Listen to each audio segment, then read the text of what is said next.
Hey everybody, this is Jessica with Friday's edition of Mom Talk TV. As you've seen from our other moms, we have been discussing our budgets and kind of little tips and ideas of things you can do to kind of keep your family on track financially and how to save a little bit of extra money. So I guess I should start by saying that I don't want to sound redundant and repeat a lot of the things that the other moms have said. I actually recorded this on Monday, but after watching everybody's videos, I'm now on Thursday re-recording this to just kind of, I guess, talk a little bit just about my own tips and my own ideas, because everybody had really wonderful suggestions. I loved Amy's suggestion of, planning a month ahead. You have to be budgeted a full month ahead, and I think that everybody offered some really great advice. So I'm just going to basically talk about us for a little bit. So I am a stay-at-home mom. We live on one income. There are three of us, and we live in New York. And I'm not saying that people don't have expenses all over the world, but New York is an extremely expensive place to live. The cost of living out here is very, very high. And we also have the added expense for saving for our future in vitro fertilization procedure. We will hopefully be doing that sometime in the summer, and we are the masters of stretching a dollar, and boy do we know how to sock money away. I'm not bringing in any money. I babysit from time to time, and that is so we can afford to send our 3-year-old to a 2-day-a-week preschool. I pick up babysitting jobs here and there, and that so far has been paying for it, and we're very, very lucky. I have about 4 families that I babysit for. Not really willing to take on any more families right now, because I think that it's just enough for me to still consider myself a stay-at-home mother, which is something that was very, very important to us. But my job is to not cost our family any more money. My job is to save our family money. And one of the things that we do, aside from the set budget that we do have, because we have the normal bills that come in every month, our electricity, our water, our car insurance, our phone bill, those are the things that we just can't escape. But we all know that there are a lot of extras. We have groceries, entertainment, there's always an emergency of some kind. So some of the things that we do as far as groceries are concerned, because I'm a stay-at-home mother, I can travel and toggle between 3 different grocery stores to get all of our grocery shopping done. We get our circulars on Wednesday, and Wednesday night after he goes to sleep, we sit down and we create our shopping list, and we find our must-have items, our shampoos, our napkins, our plates, our coffee creamers, our milk. We will find out where everything is on sale, and I will go to 3 different stores. I'm a stay-at-home mother. I can do that while he's at preschool. After I get out of Zumba, I'm able to go and do my grocery shopping. And if it takes 3 stores, 9 times out of 10 it doesn't. We have a store near us that usually has the lowest prices on everything. We will go and do that. We'll find out where produce is least expensive. We'll find out where chicken is least expensive, and we kind of break our shopping down into 3 separate trips. Do I use coupons? Yes. Am I an extreme couponer? No. I will save the 75 cents here, the $1 off there.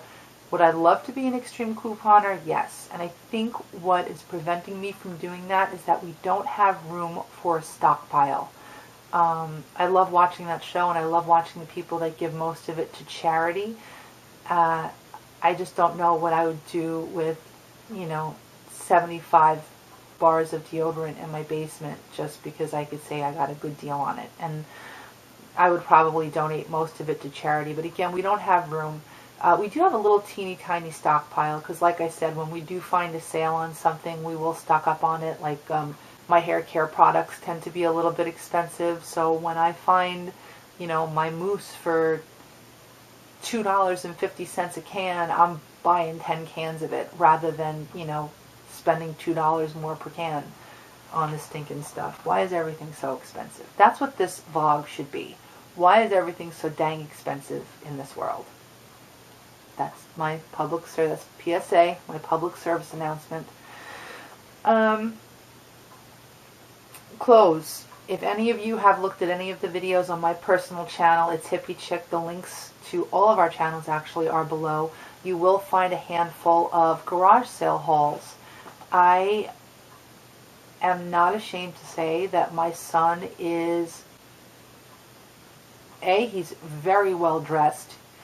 And most of the stuff that he wears has come from garage sales. We have this system. We will go and we're like velociraptors. We like come around to one side and distract the people that, you know, are running the garage sale. Well, I go in and I just pick out the coolest looking stuff, and then Inspector Gadget, my husband, goes in with his x-ray goggles and finds little rips and little stains and says, nope, no good, nope, no good, nope, no good. And I'll pick out what I think I would like to see him in, and he picks out the stuff that is actually even worthy of buying. And we don't spend more than $1 a shirt. And I have enough clothes. I mean, I'm talking like attractive, good, you know, not dorky name brand stuff. Calvin Klein, Hurley, a lot of stuff from the Children's Place. Got some really good stuff this past summer, and he's pretty well set until he's about 7 years old.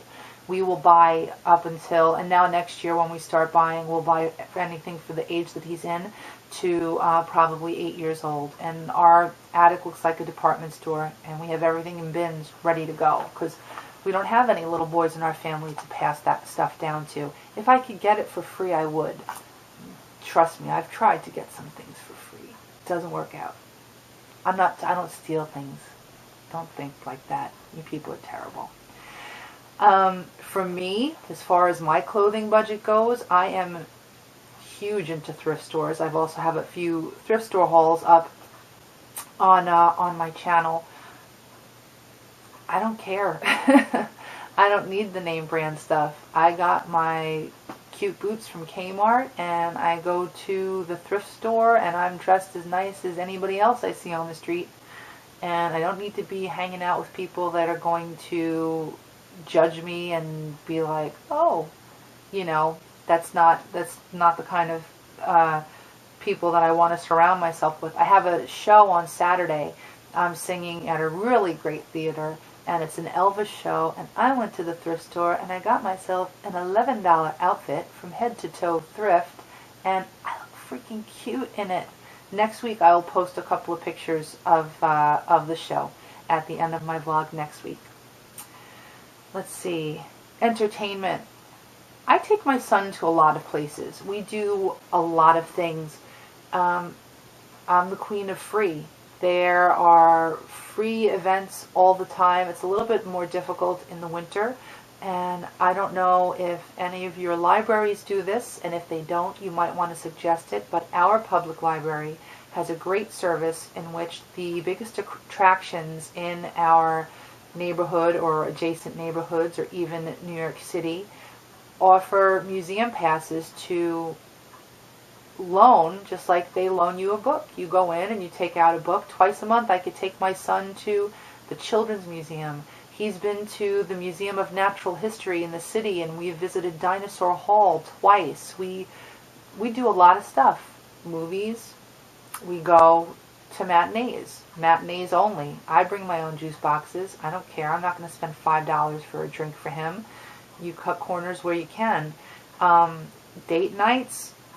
My husband and I will go out for Valentine's Day, for Mother's Day, for Father's Day, for our birthdays. Do we have like a Friday night date night? No. We spend a lot of nights in, and I love that. I would rather spend the money on my son than spend the money on the ambiance of a fancy restaurant with a rude waiter and overpriced wine. I would rather go and, you know, cook a full course meal and have our cheap red wine and watch a movie with my husband. We also do movie nights. We will rent a movie that we've never seen before. This is for my son and us. together. It's our Saturday night date night. Saturday night is our family night. And, well, this week it's going to be Sunday because I'm not going to be here. I'm going to be at my show. And we sit together as a family. We turn off the lights. We pop popcorn and we snuggle up in our pajamas. So that's pretty entertaining. And of course, there's always emergencies. There's always, you know, someone's tooth breaks, or someone needs a tire, or someone needs, you know, some other kind of a car repair. And that's where it gets really tight. And that's where it gets really hairy. Because like I said, we are saving for IVF. And we're looking at about, with all of the bells and whistles that we need for us, would probably be about $15,000. And if something happens, we will have to dip into that money. That's not to say that when it is time for us to do the IVF that we will have no savings. We have money that we do not touch under any circumstances, that we won't even touch for IVF. So whatever emergencies arise comes out of our IVF fund and not from our emergency fund. We have two completely different things. We put money into the emergency fund, but right now the only fund that I am concerned about is the IVF fund, because there has been like serious baby mojo, baby fever on Facebook and on YouTube, and I love watching all these new babies, and I am itching. I'm loving all these bump progression pictures of people's tummies getting bigger.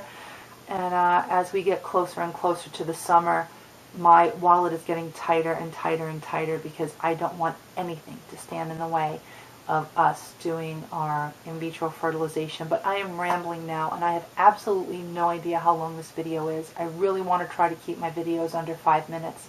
I hope that some of my tips were helpful for you. I hope that you guys have a really good week. Next week is going to be a fun week. Next week we are all cooking.